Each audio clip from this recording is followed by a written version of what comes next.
नमस्कार, देश की बात में आपका स्वागत है। मैं हूं अदिति राजपूत। सबसे पहले आज देश की बात में बात करेंगे हम जोशीमठ की, क्योंकि वहां पर सैकड़ों लोग बेहाल हैं, परेशान हैं। खासकर वो तबका जो कमजोर है, उसके सामने रोजी रोटी का संकट खड़ा हुआ है। तो जोशीमठ से अब तक का अपडेट आपको सबसे पहले हम दे देते हैं कि अब तक क्या कुछ हुआ है। 2 दिनों तक जो ध्वस्तीकरण का काम था वो रुका हुआ था, लेकिन आज 2 दिनों के बाद ध्वस्तीकरण शुरू हुआ है और आज होटल मलारी इनको तोड़ने का काम शुरू हो गया है। 731 परिवारों को 1.5 लाख रुपए की शुरुआती मदद जो है वो आज पहुंच जाएगी। ये मुख्यमंत्री की तरफ से वादा किया गया है और उन्होंने ये भी कहा कि सिर्फ 25% घर हैं जिनमें दरारें हैं और उन्हें खाली करवा लिया गया है। मुख्यमंत्री ने अपील की है कि ये माहौल ना बनाएं कि जोशीमठ खत्म हो रहा है। हमारे लोगों की अर्थव्यवस्था पर्यटन पर निर्भर है, ये उन्होंने कहा और कहा कि अगर डर का माहौल होगा तो पर्यटक जोशीमठ नहीं आएंगे। यहाँ पर एक सवाल अब ये भी उठ रहा है कि जो कमजोर तबका है वो आखिर अपना गुजारा कैसे करेगा, क्योंकि अब वो लोग बेघर हो गए हैं, उन्हें उनके घरों से हटा दिया गया है। परिवारों को कहाँ बसाएंगे, इस पर अभी भी तस्वीर साफ नहीं हुई है सरकार और प्रशासन की तरफ से। और दूसरे जो संवेदनशील इलाकों का सर्वे है वो भी अब सरकार करवाने जा रही है। तो ये जोशीमठ से बड़े अपडेट जो है इस वक्त आ रहे हैं और ये तस्वीरें हम आपको दिखा रहे हैं। इस वक्त जो मलारी इन है होटल, उसको जो तोड़फोड़ का काम था वो किया जा रहा था। तो जोशीमठ में जिन लोगों को अपने घर खाली करने के आदेश प्रशासन की तरफ से मिले हैं, उनमें से एक सुलोचना भी है।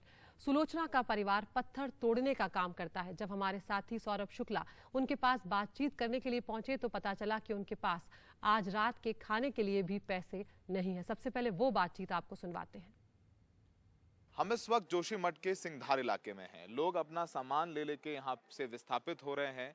आप जिनसे बात करें उनके आंसू निकल जाते हैं। हमारे साथ एक ऐसी महिला है जिनसे हम बात करते हैं। इधर आ जाइए थोड़ा सा।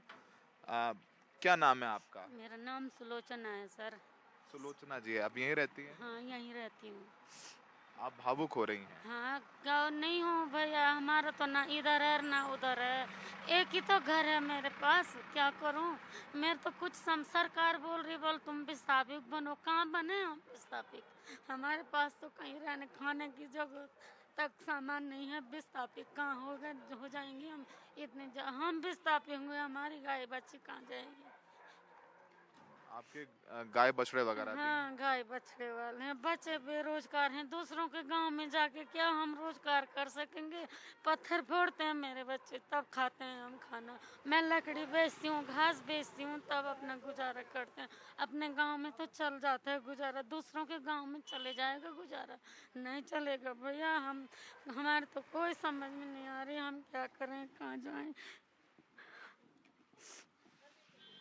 आप के सरकार कह रही है वो मुआवजा देगी, 1.5 लाख रुपए मुआवजा आपके खातों में देगी। बात हुई किसी से आपकी? अभी कोई बात नहीं हुई हमारी किसी से। बस बोल तो रहे हैं पर सुनाई कुछ नहीं है। तब अभी मैं आपकी मदद के लिए चलूंगा, बात कर लूंगा जाके। तो अभी आपको कब तक बोला है कि घर खाली करना है? अभी तो वैसे तो हमें आदेश अभी नहीं आया, पर 1-2 दिन में बोल देंगे। बोल देंगे। हाँ। तो आपकी कागज लेके कहाँ गई थी? कागज नहीं है भैया, एक साड़ी है दिया किसी ने पहनने के लिए ला गई। तब आपके पास जीवन यापन का भी कोई जरिया नहीं है? कोई जरिया नहीं है भैया, कुछ नहीं है। अब ये लोग तो फटाफट उठ के जा रहे हैं, मेरे तो ऐसे ही दम निकलते जा रहा है। मैं जाऊं तो जाऊं कहाँ? लड़की के रिश्तेदारी में बेचारी भी गरीब है, वो भी कैसे रखेगी मुझे? सरकार ने भी राहत कैंप बनाए हैं, वहां जा सकते हैं आप लोग ऐसे? होटल में गुजारे भैया, 12-12 13-13 आदमी एक ही होटल में। किसी की बहू होगी, किसी की बेटियां होगी, कोई सास ससुर बहू होंगे, वो कैसे रह पाएंगे एक होटल में? आप ही बताओ। अब भेड़ बकरियों की तरह घुसा दे रहे अंदर। मेरी तो एक बूढ़ी माँ भी है साथ में, उसको तो 24 घंटा आग चाहिए। मैं उसको होटल में आग कहाँ से लाऊं? चल भी नहीं पाती है। तो आप ये कहानियां दर्द की, इनके आंसू देखिए। सुलोचना जी जैसे बहुत सैकड़ों लोग हैं जिनको नहीं पता कि वो जाएंगे कहाँ। होटल में इनके रहने का इंतजाम तो किया गया है, पर वो इंतजाम कब तक रहेगा? कुछ दिन तक, जब तक मीडिया के कैमरे, उसके बाद कहाँ जाएंगे? खाने के लिए क्या जीवन यापन करेंगे? 1.5 लाख आए भी तो वो क्या 1.5 लाख में नया घर बन जाएगा? तो ये तमाम सवाल हैं और ये आंसू देखिए आप। वाकई में इन लोगों की पीड़ा देख करके आप समझ सकते हैं कि मतलब कुछ लफ्ज ही नहीं है। ऐसे सामान लेकर के अपने घर छोड़ के जाते हुए इनके लोग। पास तो गाड़ियों का पैसे का सामान होगा, मेरे पास तो उतना भी नहीं है। मैं क्या करूं? गाड़ी पे रखने का तक सामान के पैसे नहीं है मेरे पास। और सौरभ जोशीमठ में बने हुए हैं हमारे साथ। सौरभ, ये जो सुलोचना की कहानी आपने दिखाई, ये वाकई में बहुत पीड़ा देने वाली है कि उनके पास, उन्हें ये तक नहीं पता कि वो आज रात को क्या खाएंगे, कल सुबह उनके पास क्या इंतजाम होंगे। और जिस तरह से वो बता रहे हैं, उनके परिवार में कुछ लोग भी हैं, जो बच्चे हैं उनके पास नौकरी नहीं है, जो बुजुर्ग हैं वो चल फिर नहीं सकते। ऐसे में ऐसे लोगों के लिए क्या वाकई में सौरभ, जब आप आवाज़ पहुँचा रहे हैं प्रशासन तक, सरकारों तक, तो कोई हल है? देखिए, फौरी हल तो है कि 1.5 लाख रुपए ले लीजिए और जो राहत शिविर बने हुए हैं नगर पालिका में, गुरुद्वारे में, स्कूलों में, वहां रह लीजिए। लेकिन वो हमेशा के लिए तो हल नहीं है। पहले हम इस पहलू पर आए अदिति। यहाँ जो हम लोग कल से कह रहे हैं कि बारिश शुरू हो चुकी है, यहाँ पर हल्की फुल्की बारिश शुरू हुई और तापमान 1 से 2 डिग्री यहाँ पर हो गया है। और इस तापमान और इस बारिश की वजह से राहत और बचाव कार्य पर भी प्रभाव तो पड़ेगा, लेकिन जो डर है, जो भूदसाव बढ़ जाए, इसको लेकर वैज्ञानिक अध्ययन कर रहे हैं। देखिए, अब जैसे कि मलारी इन होटल है, इसको तोड़ने की प्रक्रिया चल रही है। अभी बारिश में भी इसको तोड़ा जा रहा है और अंदर जो मजदूर हैं और एसडीआरएफ की टीमें हैं वो मौजूद हैं, जो कि इस वक्त तोड़ रही हैं। अंदर अभी जनरेटर हटाया है, खिड़की तोड़ी गई हैं, दरवाजे तोड़े गए हैं और धीरे धीरे करके बड़े चरणबद्ध तरीके से इस पूरे होटल को गिराया जाएगा। उसके बाद बगल में जो माउंट व्यू होटल है उसको गिराया जाएगा। तो मुआवजे को लेकर के अभी फैसला होना बाकी है, लेकिन फौरी तौर पर 1.5 लाख रुपए आज अकाउंट में दिए जा रहे हैं। 731 घर हैं जिनके लोगों को, जिन परिवारों को विस्थापित किया गया है उनको। लेकिन ये फौरी राहत है। लेकिन 1.5 लाख रुपए में क्या होगा आगे, क्योंकि सब लोग शायद कंफर्टेबल नहीं है। आप देखिए, राहत शिविर में 100 से 150 लोग हैं, तो 100 से 150 लोगों के लिए खाने की व्यवस्था तो चलिए कर देंगे, कंबल की व्यवस्था कर देंगे, लेकिन शौच जाना है, छोटे बच्चे हैं, बुजुर्ग हैं, जो कि ठंड बढ़ती जा रही है, उनके लिए भी अलाव का इंतजाम कराया गया है। लेकिन ये सब कुछ चंद रोज के लिए है, लेकिन आगे बहुत लंबा जीवन है। और यहाँ की जो पूरी अर्थव्यवस्था है अदिति, वो निर्भर करती है पर्यटन पर।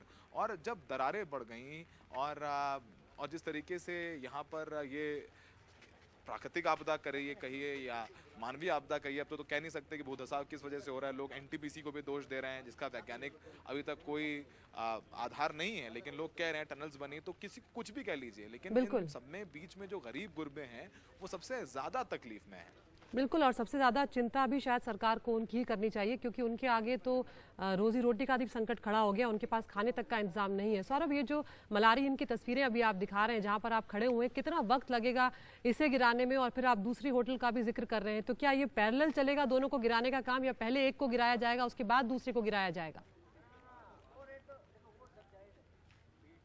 देखिए, तस्वीर हम दिखाते हैं, बहुत दिलचस्प तस्वीर है।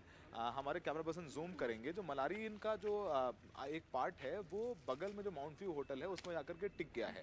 यानी अगर बगल में बिल्डिंग ना होती, बगल में होटल नहीं होता, तो पूरा का जो पूरा होटल है वो अपने दाहिनी तरफ अब तक गिर चुका होता। इसलिए पहले मलारी इनको तोड़ा जाएगा, फिर ये सर्वेक्षण किया जाएगा माउंट व्यू होटल में अभी कितनी दम है, उसकी नींव में कितनी दम है, कितनी दरारें आई हैं। उसके बाद फिर तय किया जाएगा कि माउंट व्यू होटल को भी तोड़ने की जरूरत है या नहीं है। लेकिन फिलहाल अभी प्रशासन ने आदेश दोनों ही होटलों को तोड़ने के लिए दिए हैं। और ये जो तोड़ने की प्रक्रिया है कि रात भर चलेगी, इसको दिन में भी नहीं रोका जाएगा और रात में भी नहीं रोका जाएगा, क्योंकि ये आपात स्थिति है यहाँ पर। तो आप देखिए, पूरा काम चल रहा है, सिलेंडर हटाए जा रहे हैं, एनडीआरएफ एसडीआरएफ की टीमें आपको दिखाई हो रही होंगी, टायर्स लाके डाले गए हैं। आसपास लगभग 30 से 35 मकान है। ये जो होटल वो ऊंचाई पर है, नीचे पूरी एक बस्ती है। अगर कुछ भी तोड़ने से कुछ ऐसा हो गया, इसे मलबा नीचे आया, तो जान माल के नुकसान भी हो सकता है। इसीलिए एहतियात के तौर पर पूरे इलाके को खाली कराया गया है। लेकिन जो समस्या है वो यहीं खत्म नहीं होती है, समस्या और बढ़ रही है, क्योंकि सामने जो 2 होटल हैं, जिसमें एक होटल ज्योति, उसके बगल में भी एक होटल है, वहां पर भी दरारें आई हैं। इसके अलावा आगे भी 2 होटल है, वहां पे भी दरारों की खबरें आई हैं। तो ये दरारें जो हैं हर रोज बढ़ रहे हैं। बिल्कुल। और जब जैसे जैसे दरारें बढ़ रही हैं, पहले कुछ सेंटीमीटर्स में, फिर कुछ फीट में और ये कुछ मीटर्स में भी तब्दील होंगी, क्योंकि ये दरारें आनी शुरू हुई 1 या 2 जनवरी से, बढ़ी बहुत तेजी से। दरारें तो पहले भी आती रहती हैं। ये जो तस्वीर आपने दिखाई, इनका जो है वो शुरू हुआ जनवरी के पहले हफ्ते से। बिल्कुल, ये जो तस्वीर आपने दिखाई सौरभ, उसके बाद आपकी वो रिपोर्ट भी हमको याद है, जो एक्सक्लूसिव रिपोर्ट थी, जिसमें जब आप दाखिल हो रहे थे तब आपने दिखाया था कि किस तरह से रात में भी जो कटाई का काम है वो हो रहा था। क्या अब ऐसी चीजों को सरकार पूरी तरह से रोक देगी? इस तरह का कोई, एक तरह से कहा जाए कि वादा सरकार कर रही है अब कम से कम? देखिए, पहले जब हमने वो खबर दिखाई थी उससे पहले ही पिछले शनिवार को पुष्कर धामी आदेश दे चुके थे कि जोशीमठ इलाके में किसी भी तरीके का कोई निर्माण कार्य नहीं होगा। ऑल वेदर रोड जो बन रही है, हाईवे पर भी कोई काम नहीं होगा, जी। कहीं कोई कटाई नहीं होगी। तो वो पहले ही आदेश दिया जा चुका है। वो स्टोरी ही इसलिए थी क्योंकि आदेशों की कैसे अवहेलना हो रही थी। बिल्कुल। तो आज जब मुख्यमंत्री पुष्कर धामी से हमने बात की, उनका साक्षात्कार किया, तो उनसे पूछा कि आपने आदेश तो दे दिया है कि कंस्ट्रक्शन ना हो, लेकिन फिर भी पहाड़ का सीना छल्ली किया जा रहा जी। है, बड़ी बड़ी मशीनें लगाई जा रही हैं हैमर से, तो उसका क्या करें? तो उन्होंने बोला हमें संज्ञान में आया है, एक्शन लिया जा रहा है। वैसे आधिकारिक तौर पर बंद है, लेकिन अब कहीं रात में अंधेरे में रात के 1 बजे 2 बजे प्रशासन की मिली भगत से अगर कुछ हो रहा हो तो नहीं कहा जा सकता है। और जो हुआ अभी कल हमने इसकी तस्वीरें दिखाई हैं। बिल्कुल सौरभ, तो ये दुखद स्थिति है अभी, और इस वक्त सरकार और प्रशासन के सामने बहुत बड़ी चुनौतियां हैं। इन होटलों को, इस तरह के जो घर हैं जहां दरारें आई हैं उन्हें गिराने की, जो लोग यहां से निकल रहे हैं, जिन घरों को वो छोड़कर जा रहे हैं उन्हें बसाने की, उनका भविष्य जो है वो बेहतर बनाने की, ऐसी बहुत सारी चुनौतियां हैं। सौरभ, बहुत बहुत शुक्रिया, आपने बेहतरीन रिपोर्ट यहाँ से भेजी है हमसे जुड़ने के लिए, हमसे बातचीत करने के लिए। तो सौरभ शुक्ला की एक और रिपोर्ट का जिक्र यहाँ पर हम करेंगे। जब 55 साल की आषाढ़ी देवी के पास सौरभ पहुंचे तो वो और उनकी बेटी घर छोड़ने के लिए अपना सामान पैक कर रहे थे। उनके दोनों बेटे बेरोजगार हैं और वो जिस कमरे में रहती हैं उसकी दरारें इतनी बड़ी हो गई हैं कि घर कभी भी गिर सकता है। उनको फिलहाल एक होटल में शिफ्ट किया जा रहा है जहां एक कमरे में 5 लोग रखे जाएंगे। सौरभ से बात करते हुए दोनों महिलाएं भावुक हो गई हैं। वो बातचीत भी आपको सुनवाते हैं ताकि हमें अंदाजा लगे कि क्या कुछ उन लोगों पर बीत रही है। हम जोशीमठ के उन इलाकों में हैं जहां पर रेड मार्क लगा दिए गए हैं, जहां से घरों को खाली कराया जा रहा है। पवन कुमार के साथ सौरभ शुक्ला, एनडीटीवी इंडिया। और खबर दिल्ली से, जहां एक बार फिर उपराज्यपाल और दिल्ली सरकार आमने सामने है। मुख्यमंत्री अरविंद केजरीवाल को उन्हीं के सरकार के विभाग के सचिव ने करीब 164 करोड़ का नोटिस भेजा है। आरोप है कि दिल्ली चुनाव के दौरान आम आदमी पार्टी सरकार ने सरकारी विज्ञापन की आड़ में राजनीतिक प्रचार किया। और अब इस नोटिस पर आम आदमी पार्टी का कहना है कि बीजेपी दिल्ली सरकार के अधिकारियों को नाजायज तरीके से कंट्रोल करके जबरदस्ती ऐसे नोटिस दिलवा रही है। सुनवाते हैं मनीष सिसोदिया का क्या कुछ कहना है। ये अफसरों पे कंट्रोल का दुरुपयोग कर रही है भारतीय जनता पार्टी, कि अफसरों को मजबूर कर रही है कि वो मुख्यमंत्री जी को इस तरह के नोटिस दें, मंत्रियों को टारगेट करें और काम ना करें, जनता के लिए काम ना करें। केजरीवाल जी चाहते हैं अफसरों को जनता के काम पे लगाएं, भारतीय जनता पार्टी चाहती है कि अफसर केवल और केवल केजरीवाल जी के ऊपर और उनके मंत्रियों के ऊपर टारगेट करते रहें, काम ना करें। इससे बड़ा उदाहरण नहीं हो सकता अफसरों पे नाजायज कंट्रोल का, किस तरह से कर रहे हैं। और शरद शर्मा हमारे सहयोगी हमारे साथ जुड़ गए हैं। शरद, ये जो विज्ञापन वाला मामला है, मुझे याद है ये 2016 में भी उठा था, 17 में भी हम देख रहे थे, ये चला था पूरा मामला। लेकिन एक बार फिर ये मामला जो है इसने तूल पकड़ लिया है और उपराज्यपाल और दिल्ली सरकार यहाँ पर आमने सामने। इसके बारे में समझाएं और ये विवाद अब किस तरफ बढ़ता हुआ नजर आ रहा है।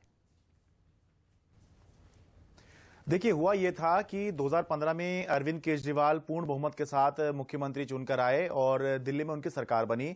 तो उसके बाद जैसे हर कोई सरकार करती है, उन्होंने भी अपने सरकार के विज्ञापन शुरू किए। लेकिन उसी दौरान सुप्रीम कोर्ट की ने भी एक जो है सरकारी विज्ञापन के में जो आम जनता का पैसा है उसका दुरुपयोग रोकने के लिए एक कमेटी बनाने के लिए कहा था। तो 15-16 के दौरान जब अरविंद केजरीवाल सरकार जो है विज्ञापन दे रही थी, तभी कांग्रेस नेता अजय माकन ने भी शिकायत करी थी कि सरकारी पैसे का दुरुपयोग हो रहा है। तो दिल्ली हाई कोर्ट ने यह मामला जो है उस कमेटी को भेज दिया, जो सुप्रीम कोर्ट के निर्देश पर केंद्र सरकार ने कमेटी बनाई थी। 3 सदस्य ये 3 सदस्य कमेटी थी। तो उसने ये आरोप लगाया कि दिल्ली सरकार ने कुछ 4 क्राइटेरिया बनाए थे। इन क्राइटेरिया पर दिल्ली सरकार ने जो सुप्रीम कोर्ट की गाइडलाइंस हैं उनका उल्लंघन किया है और ये जो खर्चा हुआ है इसका पैसा जो है दिल्ली सरकार ने जो खर्च किया है ये आम आदमी पार्टी से वसूला जाए, क्योंकि उनका ये कहना था कि ये सरकारी विज्ञापन के नाम पर एक पॉलिटिकल पार्टी का या एक पॉलिटिकल पार्टी के नेता का प्रचार हुआ है। तो ये वही मामला है जो 2016 में शुरू हुआ था। 2017 में जो है 97 करोड़ का रिकवरी नोटिस जो है, जो अभी डीआईपी विभाग है उसी ने 97 करोड़ का नोटिस भेजा था। 2000 और उसके बाद मामला वो ठंडा हो गया। फिर 2018 में कुछ नहीं हुआ, 2019 में कुछ नहीं हुआ, 2020 में कुछ नहीं हुआ, 2021 में कुछ नहीं हुआ, 4 साल तक कुछ नहीं हुआ। लेकिन अब जो पिछला साल अभी निकला है, दिसंबर महीने में जो मौजूदा उपराज्यपाल हैं उन्होंने जो है मुख्य सचिव को निर्देश दिए कि आम आदमी पार्टी से इसकी रिकवरी की जाए। तो उसी के तहत अब जो है जो डीआईपी विभाग के सेक्रेटरी हैं उन्होंने जो है रीअसेस किया है कि जो 97 करोड़ थे वो बढ़कर 99 करोड़ से ज्यादा हो गए हैं और ऊपर से इंटरेस्ट भी हो गया है। तो कुल 163 करोड़ रुपए से ज्यादा का जो है रिकवरी की का नोटिस भेजा है और ये अरविंद केजरीवाल के नाम पर है, क्योंकि आम आदमी पार्टी के नेशनल कन्वीनर के नाम पर जो है नोटिस भेजा गया है। तो 10 दिन का समय दिया गया है, लेकिन फिलहाल जो है आम आदमी पार्टी ने चिट्ठी लिखी है डीआईपी सेक्रेटरी को कि वो कॉपी दें उन विज्ञापनों की जिनका पैसा जो है आम आदमी पार्टी से मांगा जा रहा है। ये तो है दोनों के बीच में क्या चल रहा है, लेकिन एक लीगल स्थिति अदिति ये है जो सभी लोग चर्चा कर रहे हैं, जो सवाल भी है वो ये है कि दिल्ली सरकार एक अथॉरिटी है, एक सिस्टम है और आम आदमी पार्टी एक पॉलिटिकल पार्टी है। कानून की नजर में ये दोनों अलग अलग हैं। दिल्ली सरकार ने अगर कोई खर्चा किया है तो उसकी खर्चे की भरपाई जो है आम आदमी पार्टी क्यों करेगी, ये जो है हम आने वाले समय में देखेंगे जब मामला कोर्ट में जाएगा। बिल्कुल, बहुत बहुत शुक्रिया शरद विस्तार से समझाने के लिए इस पूरे मामले को। लेकिन ये जो टकराव है ये खत्म होता दिखता नहीं है। ये जो दो पक्ष हो गए हैं, उपराज्यपाल बनाम दिल्ली सरकार, ये लगातार आपस में किसी ना किसी बात पर भिड़ते हुए नजर आते हैं। आगे बढ़ रहे हैं। कुछ देर पहले कर्नाटक से खबर आई जहां पर हुबली में प्रधानमंत्री नरेंद्र मोदी की सुरक्षा में चूक का मामला सामने आया है।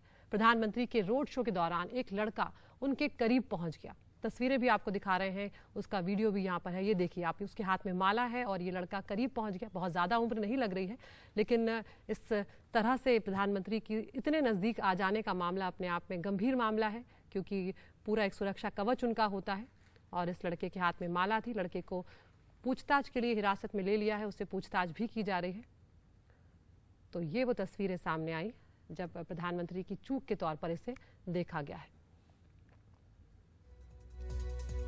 तो देश की बात में फिलहाल एक ब्रेक के लिए रुक रहे हैं, लेकिन ब्रेक के बाद आपको बताएंगे कहां पर आया जानलेवा बर्फीला तूफान। Oh my God.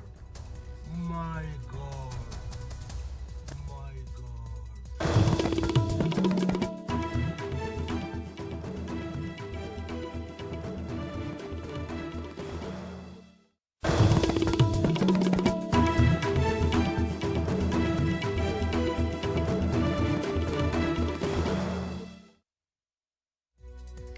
बीजेपी से निष्कासित नेता नुपुर शर्मा को पिस्टल का लाइसेंस मिल गया है। दिल्ली पुलिस ने आत्मरक्षा के लिए उन्हें ये लाइसेंस दिया है। पैगंबर मोहम्मद पर उनके कथित विवादित बयान के बाद देश के कई हिस्सों में विरोध प्रदर्शन हुआ था और उन्हें जान से मारने की धमकियां भी मिली थी। नुपुर शर्मा पर कई केस भी दर्ज हुए थे। विवादित बयान के देश से लेकर विदेश तक चौतरफा विरोध के बाद बीजेपी ने राष्ट्रीय प्रवक्ता नुपुर शर्मा को निलंबित भी कर दिया था और साथ ही ऐसे विवादित बयान को लेकर दिल्ली इकाई के मीडिया प्रमुख नवीन कुमार जिंदल को भी बर्खास्त कर दिया गया था। हम सीधा रुख कर रहे हैं हमारे सहयोगी मुकेश सिंह सेंगर का। मुकेश, यहाँ पर बीजेपी के निलंबित नेता हैं नुपुर शर्मा और उनको जो लाइसेंस दिया गया है उसको लेकर ये जो खबर आई है, यहाँ पर आपसे समझना चाहेंगे कि क्या कुछ दलील यहाँ पर दी गई है उनको जब लाइसेंस दिया गया उसको लेकर, और किस तरह के थ्रेट उन पर हैं इस वक्त?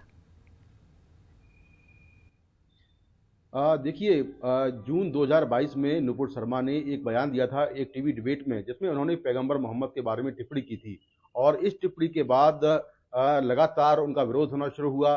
कई इस्लामिक देशों ने विरोध किया और इसके बाद भारत में भी काफी उनका विरोध हुआ। इसको लेकर अलग अलग शहरों में उन पर कई सारे केस दर्ज किए गए। हालांकि बाद में ये सारे केस अब सुप्रीम कोर्ट के आदेश पर एक जगह ट्रांसफर हो गए हैं और सुप्रीम कोर्ट ने यह भी कहा था कि देश में आग लगाने के लिए नुपुर शर्मा जिम्मेदार हैं।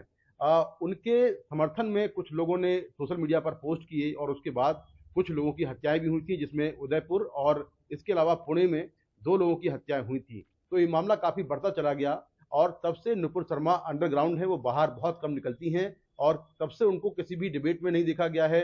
हालांकि बीजेपी ने उनको पार्टी से भी निकाल दिया था और तब से वो लगातार अंडरग्राउंड हैं। लेकिन जो सूत्रों से जानकारी मिली है कि उनको तब से लगातार थ्रेट आ रहे हैं, उनके मोबाइल पर बहुत सारे धमकी भरे मैसेज आ रहे हैं, लगातार कॉल्स आ रहे हैं और सोशल मीडिया पर भी उनको लोग टारगेट कर रहे हैं। तो उन्होंने कुछ दिन पहले जो दिल्ली पुलिस का लाइसेंसिंग डिपार्टमेंट है वहां एक पिस्टल के लिए अप्लाई किया था, जिसमें उन्होंने कहा था कि उनको लगातार थ्रेट है और उनको आशंका है कि लोग उनकी हत्या कर सकते हैं और इसलिए उनको एक लाइसेंस दिया जाए और ये लाइसेंस सेल्फ डिफेंस के लिए दिया जाए। तो दिल्ली पुलिस ने उनकी जो एप्लीकेशन थी उसको एक्सेप्ट किया और उसके बाद उनका जो थ्रेट असेसमेंट है वो किया गया और थ्रेट असेसमेंट में जो दिल्ली पुलिस की एजेंसियां हैं उन्होंने काफी इसकी जांच की कि किस तरह का उनको थ्रेट असेसमेंट है और किस तरह की थ्रेट है। तो ये पाया गया कि उनको काफी सीरियस थ्रेट है और इसके बेसिस पर अब उनको जो दिल्ली पुलिस का लाइसेंसिंग डिपार्टमेंट है उसने एक पिस्टल का लाइसेंस दिया है और ये कहा गया है कि ये जो लाइसेंस है पिस्टल का ये उनको अपनी आत्मरक्षा के लिए दिया गया है। तो नुपुर शर्मा के पास अब एक पिस्टल है और वो पिस्टल अपने साथ रखेंगी। लेकिन जब से ये पूरा मामला सामने आया है उसके बाद से वो लगातार अंडरग्राउंड है, उनको किसी भी पब्लिक फंक्शन में नहीं देखा गया है और तब से वो लगातार अपने घर पे हैं। लेकिन जो सूत्रों से जानकारी मिली है कि उनको इसके बावजूद लगातार कॉल्स आ रहे हैं, लगातार फोन पर धमकियां आ रही हैं, जिसको लेकर उन्होंने दिल्ली पुलिस में शिकायत भी की है और उसके बाद ही ये लाइसेंस उनको दिया गया है। जी बहुत बहुत शुक्रिया मुकेश इस तमाम जानकारी के लिए। तो दिल्ली पुलिस ने नुपुर शर्मा को जो धमकियां मिल रही थी उसकी बाकायदा समीक्षा की है, उसको लेकर पूरा जो जांच की गई है उसके बाद ही उनको ये गन लाइसेंस जो है वो दिया गया है। आगे बढ़ रहे हैं और अब बात करते हैं जम्मू कश्मीर की, जहां पर जम्मू कश्मीर के गांदरबल जिले के सोनमर्ग के पास बालटाल में जबरदस्त बर्फीला तूफान आया है और उसकी एक चपेट में आकर एक मजदूर की मौत हो गई और एक मजदूर लापता बताया जा रहा है। ये पूरा मंजर कैमरे में कैद हुआ है जो इस वक्त आपके सामने है। प्रशासन ने लोगों को यहां पर अलर्ट किया है। जम्मू कश्मीर में कई जगहों पर बर्फ की मोटी चादर जमने से यातायात भी बुरी तरह प्रभावित हुआ है। ऊंचाई वाले जो इलाके हैं वहां पर ताज़ा बर्फबारी और मैदानी इलाकों में बारिश के कारण तापमान में लगातार गिरावट भी दर्ज की गई है। बालटाल, जोजिला, सोनमर्ग इलाके में हिमस्खलन हुआ है और इसमें जो जानकारी फिलहाल मिली है एक मजदूर लापता बताए जा रहे हैं और एक की मौत हो गई है। हम सीधा रुक कर रहे हैं, हमारे सहयोगी जम्मू कश्मीर से जुड़ रहे हैं हमारे साथ नज़ीर मसूदी। नज़ीर, ये जो तस्वीरें हैं बर्फीले तूफान की ये वाकई में खौफ पैदा कर देती हैं और इस वक्त क्या कुछ जानकारी इसको लेकर सामने आई है और किस तरह का अलर्ट प्रशासन ने जारी किया है? जी, पहले इसमें 2 लोगों की जानें चली गई है, एक लाश को निकाला गया है, दूसरा शव अभी भी बर्फ के भारी तूदे के नीचे गिरा है। जैसे आप देख रहे हैं मशीनें काम कर रही हैं, रेस्क्यू ऑपरेशन हुआ बंद हुआ क्योंकि रात गई और उसके बाद वहाँ जो एवलांच आया तो वो एक जो सिंध नाला है उसमें गिर गया, तो वो पानी भी बहाव उसको रुक गया, वो सड़क पे आ गया, तो उससे भी काफ़ी दिक्कतें हैं। तो जब भी बर्फबारी होती है इस तरह की परेशानियां हमेशा होती है, न सिर्फ इस जगह पे सोनमर्ग पे जिसमें पहले भी कई ऐसे वाक़ात हुए हैं। ये कंस्ट्रक्शन वर्कर्स थे वहाँ एक टनल बनाने के लिए, वो बाहर गए थे जब से बाहर वाला काम बंद था बर्फबारी की वजह से, लेकिन किसी वजह से वो बाहर गए जहाँ वो जब ये पूरा ये पहाड़ बर्फ का नीचे आया तो उसके नीचे दब गई। एक लाश को जैसे मैंने बताया बरामद किया गया है, उसका नाम संदीप बताया गया है जो जम्मू कश्मीर के किश्तवाड़ जिले से ताल्लुक रखता है।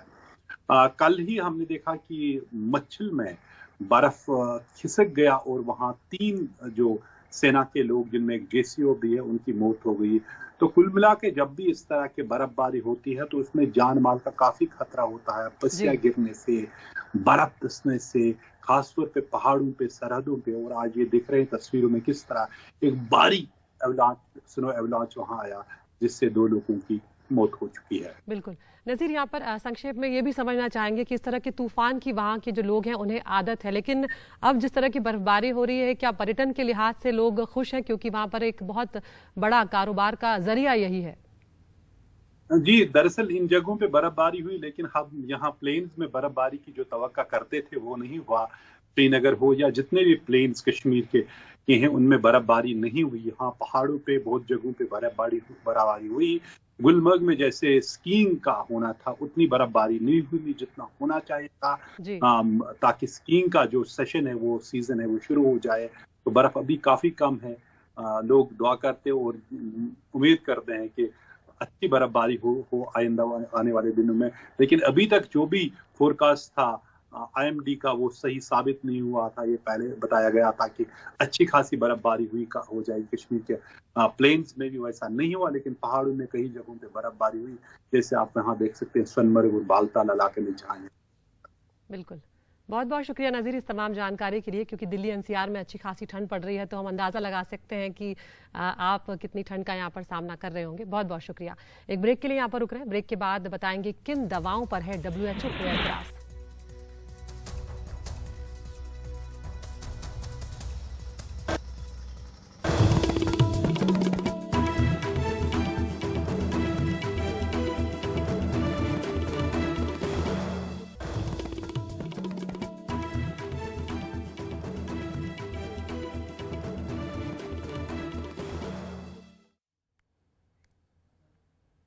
आपको याद होगा हाल ही में उज़्बेकिस्तान ने अपने देश में कुछ बच्चों की मौत के लिए भारतीय सिरप को जिम्मेदार ठहराया था। हालांकि ये भी कहा था कि वो ओवरडोज का मामला था और वो डॉक्टरों से पूछे बिना उसके डोज लिए गए थे।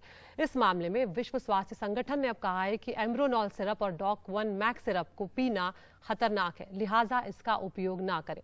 दरअसल भारत की मेरियन बायोटेक फार्मा इन दोनों सिरप को बनाती है और उज़्बेकिस्तान में 18 बच्चों की मौत का आरोप डॉक-1 मैक्स सिरप पर ही लगा था और अब इसी कंपनी के दूसरे सिरप एब्रोनॉल को भी WHO ने खतरनाक करार दिया है। एक रिपोर्ट आपको दिखाते हैं। नोएडा की मेरियन बायोटेक फार्मा कंपनी के 2 सिरप खतरनाक करार दिए गए हैं। इन पर विश्व स्वास्थ्य संगठन को ऐतराज है। ये है एम्ब्रोनॉल और डॉक-1 मैक्स सिरप।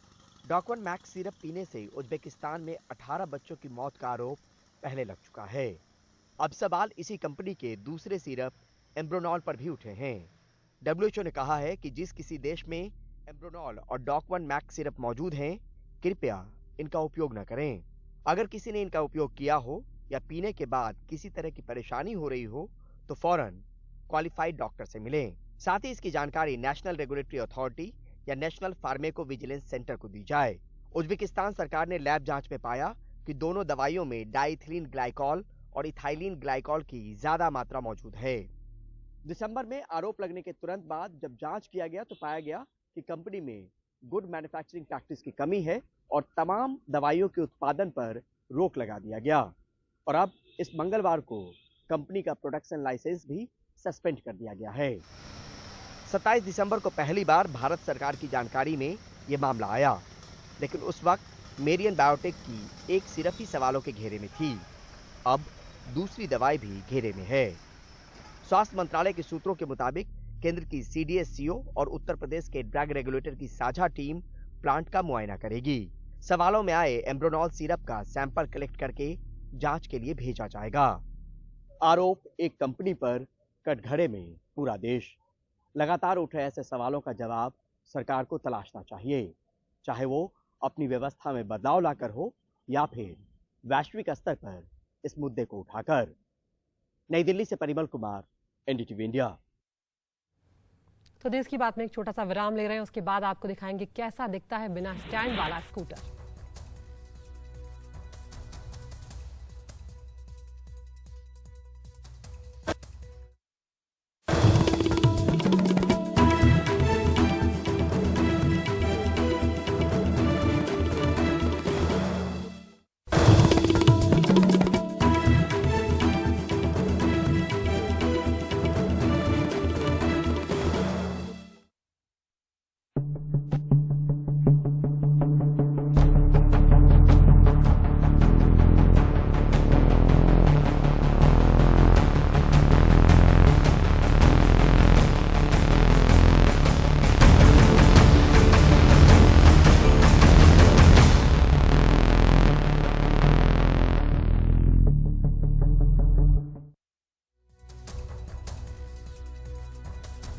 और अब बात करते हैं ऑटो एक्सपो की, जिसमें कई गाड़ियां हैं जो लोगों का ध्यान खींच रही हैं। कोई 5 दरवाजों की वजह से तो कोई अपनी कीमत की वजह से। और ऐसा ही एक इलेक्ट्रिक स्कूटर है, Mumbai based startup liger mobility का है ये इलेक्ट्रिक स्कूटर, जिसकी खासियत ये है कि वो बिना स्टैंड के टिका रहता है। ताबिश हुसैन की रिपोर्ट आपको दिखाते हैं।